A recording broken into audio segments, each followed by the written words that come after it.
हम दुरियाच में बैठे रहो बस, हमारा नहीं है जाना, हमारा वो मन नहीं है, हमारा ठंडा पड़ा था हमारे जीवन, ऐसे कंझाए हुए जीवन है।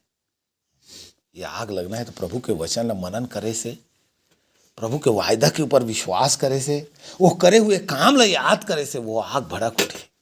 और वो नहीं चाहते दुष्ट आत्मा, एक नाम से बोला चलन है।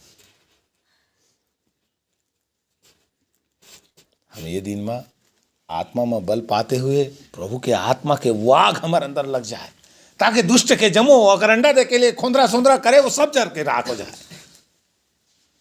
तो वो खोपड़ी में बैठ के हमारे अंदर घोंसला बना के अंडा दे के प्रोग्राम है।